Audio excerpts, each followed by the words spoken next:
Hello, everyone. Welcome back. Good evening. Oh, and he said good evening, gentlemen, then. Would have been my You turn need to to be put my careful, foot Tom. in it. I know. Yeah, it was me last week, wasn't it? Especially after your rampant sexism last week. You made that sound so much.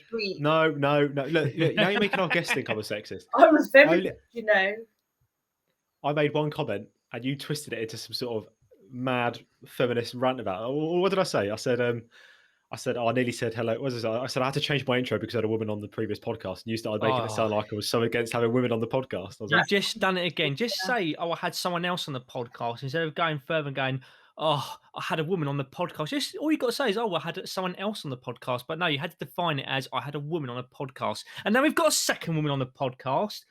Women in the fitness industry, in the healthcare industry. How fucking dare they? Who do they think they are? Who do they think they are? welcome to the podcast, Hannah. Thank you. But on a serious note, we're back again with another chatting with PTs. The last one was with Sarah. And keeping with the same theme, we've got Hannah on this week, who is also going to be joining the Primal team as one of our one-to-one specialists. So although Tom's making us sound like rampant sexists, our one-to-one game on the Primal team is actually ran by women at the moment. Rampantly sexy. Yeah. Oh, for fuck's sake. Me, not you. All right, okay. But seriously, yeah, she's joining us as part of the one-to-one team. You probably would have heard in the intro, which I've not recorded yet, but I would have told you all about Hannah and all the amazing things she does in the industry. So I won't go into that. However, I will let you know that at the moment, if you do head to our website, trainprimal.co, we've got two packages you can get stuck into. So we've got a 3-monther and a 6-monther. The reason we've done that is, I'm sure Hannah will agree, we think 3 months is a good amount of time to see results. We could offer a month package where you can speak to them on a consultation and maybe arrange that for yourself if that's what you need. But we think 3 months is certainly the right sort of area to get good results. And then 6 months is what we call on our website the transformation package. It's exciting, right? Because 6 months is where you're going to really start to see more results, because we believe you need a bit of time to get into it. Doing things in a couple of weeks is not good. It doesn't happen overnight. Fitness isn't a quick thing, as much as all the marketers will tell you, 7-day quick fad diet. It doesn't happen overnight. It takes time, and that's why we've offered at the moment a 3-monther and a 6-monther. As I said, if you speak to someone like Hannah or Sarah on our website, they might be able to sort something out for you on a more personal basis. With that being said, would you agree with what I said there, Hannah? I think James Clear wrote that in his book, isn't it? Like 60 days for a habit change or something? So, yeah, you're probably right, yeah. Something like that. What we want to know here is really, what are your top 3 gym pet peeves? That's all people ever want to. That's all. I will warn you. What's that? I'm just going to warn you. We are going to rank these. However, I think, Tom, we're going to, as Tom alluded to last week, you might not have heard this episode yet, Hannah. We've become a Christian Minecraft podcast now, apparently, as he said last week. So we've now got to become more PC, and unfortunately, I think that means we might have to let go of Jimmy, Tom, from the ranking system. Okay. What do you think? What is Jimmy? Yeah, I think it's time to let Jimmy go. What is Jimmy? See, I feel like if we're going to get rid of him at this point, by explaining him, we might as well just keep going. Maybe this could be the last time we mention Jimmy. Our friend Jimmy. Not our friend, your friend Jimmy. I've not got we have a ranking system of how bad something is. If it's not too bad, then we condemn someone to what I can't remember it now, Bill. What the fuck do we condemn them to? Not a night in bed. A night in bed? Is this the worst one? This is a good one. This is if we like it. It's a nice thing. So if you like it, you get a good night's sleep. If it's pretty shit, but not the worst thing in the world, I think, is it an hour's coaching with Squat You? Yep. Yeah, and if it's the worst thing, no.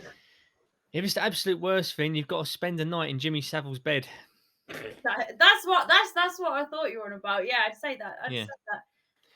But to be fair, it was quite a matchup. We didn't know what was worse with the Squat You thing and the Jimmy Savile thing. It was a lot of debate around that. See, I have got some bias, because I'm going to say it from a personal trainer's perspective. I used to work in a commercial gym. Bicep curls in front of the mirror. That's. Oh. Yeah, I hate it.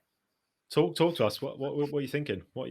So you've got the rack, and then you've got the benches. There's an appropriate distance between them, and it's when they stand really close, and it's always bicep curls. That's not me being not biased. That's not me being biased. That's a fact. Always bicep curls in front of the mirror, like nose to it, and you can't move past. You can't re-rack. You can't get any of the dumbbells. So that's number one. Is that more of an issue? Is that more of an issue of them being in the way, or is it? Yeah. Okay, so it doesn't. It's not necessarily bicep curls. It's just anyone doing anything in front of the mirror, is it? But mostly. Okay. I It's mostly the bicep curls, isn't it?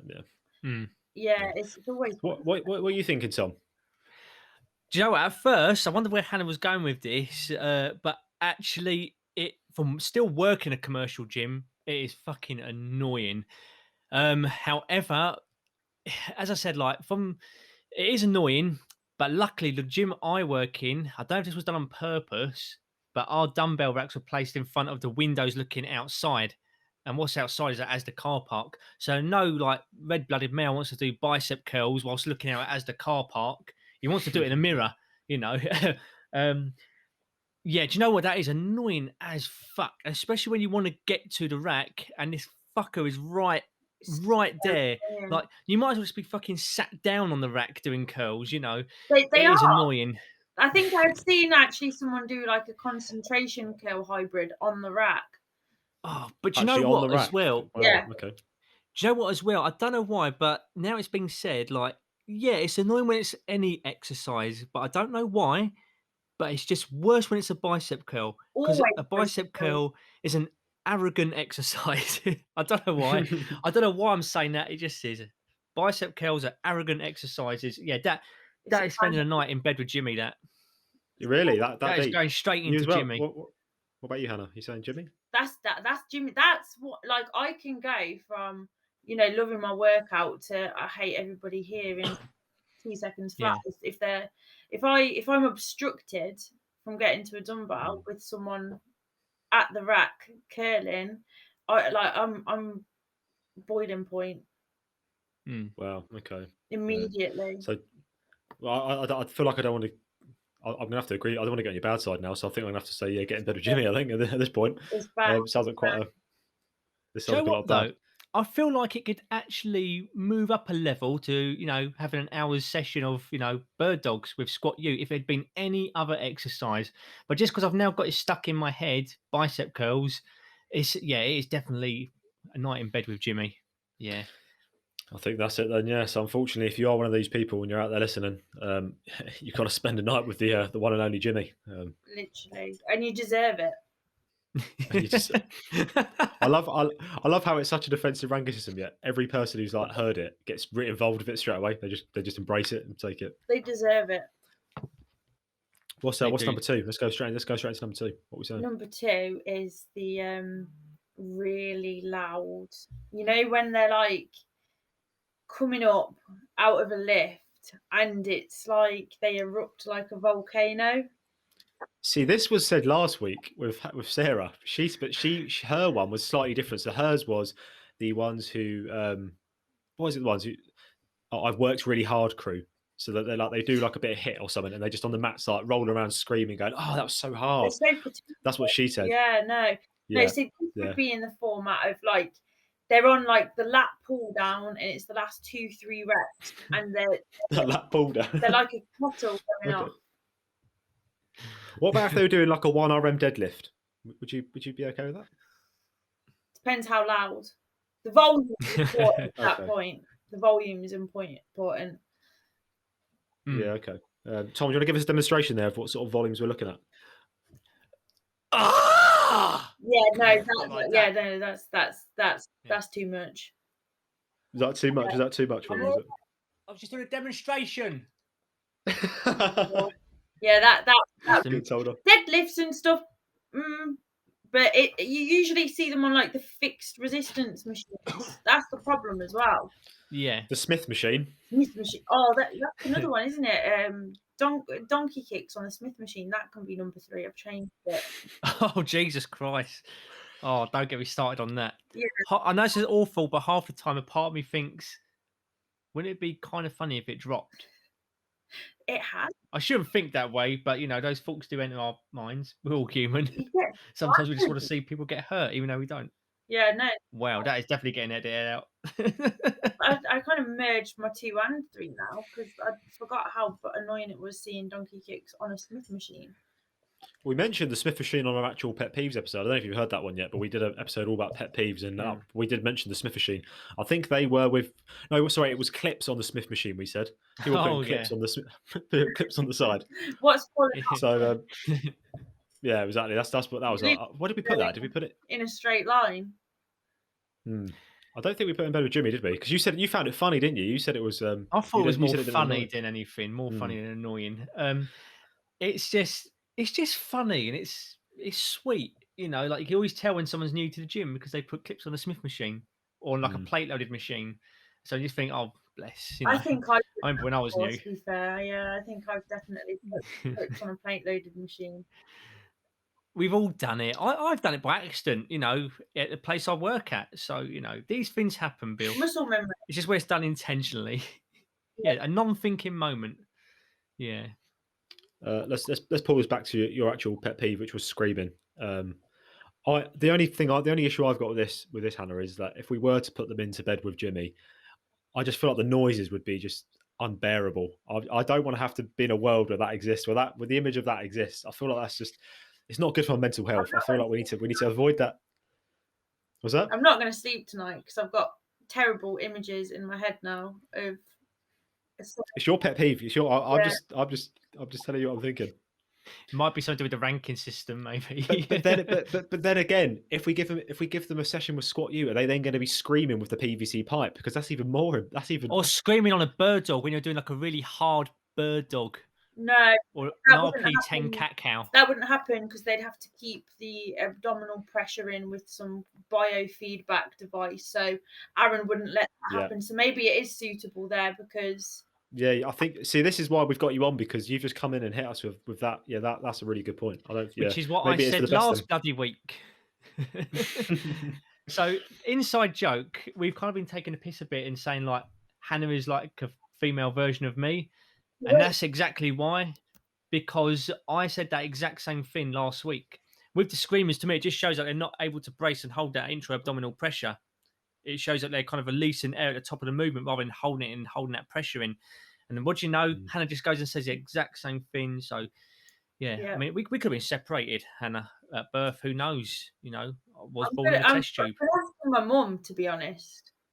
Yeah. I'm asking mum. We're going to have to differentiate ourselves so people don't get confused. I'll wear a hat. Oh, no. And now people are going to know that we are different people. Yeah. Yeah. I actually just coloured on these tattoos before just so they'd know. Yeah, you could have. I don't even know what to say at this point. I mean, this is why YouTube exists, doesn't it? So go over to YouTube and watch this because this is just every week. Tom's. Where'd you get these hats from, Tom? Every fucking week you've got a new hat. This was a family heirloom. Fuck off. Yeah. Right, carry on, Bill. Hannah, I promise this is a evidence-based health and fitness podcast. We are take very, very seriously. Evidence-based podcast. I can see. We are indeed. So some spin on it, isn't it? It's the screamers with Scott U because, as we said, Aaron's he's gonna treat them well. They're not gonna be able to scream because of that abdominal pressure we discussed. He's gonna get them in supine and squeezing his fingers under their back. I like it. That's yeah, I like it. Like, do not lose contact or you will die. Oh yeah, God yeah. The spine will break. Tom, you need to take that hat off, mate. I cannot look at you with that hat on. I apologise. Breathing in is killing your gains, basically. Breathing is killing your gains. Don't breathe. Get a PVC number lung. 3 then. Even then, to add on to that, I think you need to earn the right to breathe through your lungs. I think we need to regress. We need to regress and breathe through something like photosynthesis or something and earn the right. Photosynthesis. That is true. If you're doing it through the lungs, you're doing it wrong. You need to be doing it through, the something else. Other places in the body. Yeah. PVC lung. Anyway. PVC lung. Right. Lung. Number three. Let's go. Let's get straight into it. What's your third one?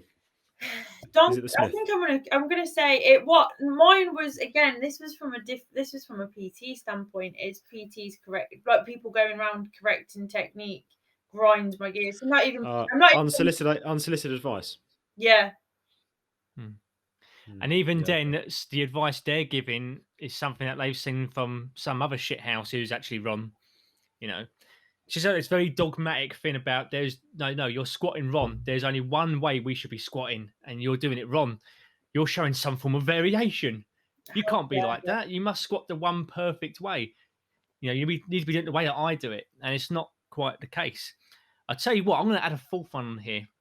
Hannah, just off the top of your head, but this time talking as someone who, let's say if you speak as a physio, is there something in particular, like if someone comes to you to talk about pain, is there anything in particular there that straight away it grips your shit? It's not necessarily their fault because they don't know any better maybe, but what grips your shit? I've been told this is wrong, this is dysfunctional, one shoulder's higher than the other, my scapular wings, my knees have valgus, I've got pronated feet, my running gait's awful. Sorry, did you just ask for one? No, go for it. Yeah, Go for it. Anything where I've got one leg longer than the other. So there's a bit of a theme here. Chiropractors can fix that, Hannah, don't worry. Yeah, they pull it out. It's when they try to distract the hip. And it's like, what are you distract? If you were going to distract it, it would be dislocated.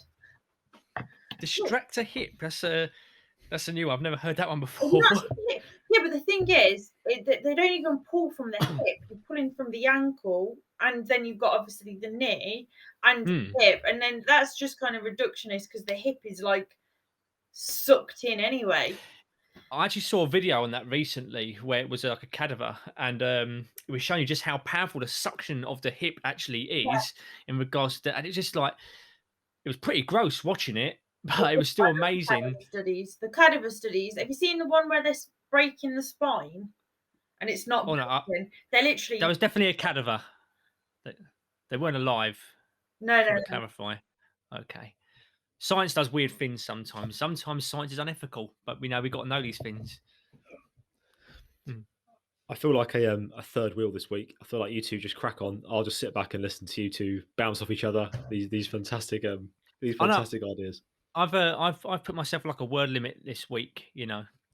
So I'm going to let the twin do the talking, basically, because obviously she's a lot more qualified than me in this kind of stuff. And to be honest with you, it's just nice to actually. I don't want to say that I'm in an echo chamber, but it's nice to hear someone that has the same kind of thought process as myself. Do you know what I mean? I mean, it's kind of frustrating because obviously I know when Bill with yourself and Train Primer, etc. I was the person that originally introduced my beliefs of pain and injury and more the pain science kind of stuff. I was the person to kind of introduce it to you guys, and half of the fucking British Army at this point I've kind of influenced. But whether that's a good thing or not, I don't know. But I mean, it's good to have Hannah on, who's actually got the credentials to actually be talking properly about this stuff. And yeah, that's awesome. So I'm happy to let Hannah run with it. I think I've gone like 10 words over my word limit. So yeah, carry on, guys. Yeah, Hannah, I'm just going to go make a cup of tea. If you just crack on the rest of the podcast, I know you haven't actually seen the notes, but if you just show us your skeleton collection for the next 20 minutes, and I'll be back in a bit. I don't think they're correct. I honestly don't. I feel like there's extra digits in some of these. Are you like me? Did you get yours off of Wish? No, this. I just don't understand this scapula. This was off actually like an NHS website, but they're not very good. Wish I'd probably end up with like an alien skeleton or like a dog skeleton or something. I mean, this is my Wish spinal cord, and to be honest with you, that's probably the most neutral looking spine I've ever seen. In fact, it's gone beyond neutral. It's ramrod straight, isn't it? It's not very mobile. That is like it's that. Oh, it's not mobile at all. I mean, it is rigid. That is like a squat you wet dream. This is like the definition of Stu McGill's end game, basically. I'm talking about Stu McGill, so I'm going to put the hat on to lower my credibility. I don't want to get sued by anyone again. But yeah, this is like the Stu McGill ramrod, perfect example of how the spine should be. And it's not a pig spine either, apparently. Could be the size of a baby pig, I don't know.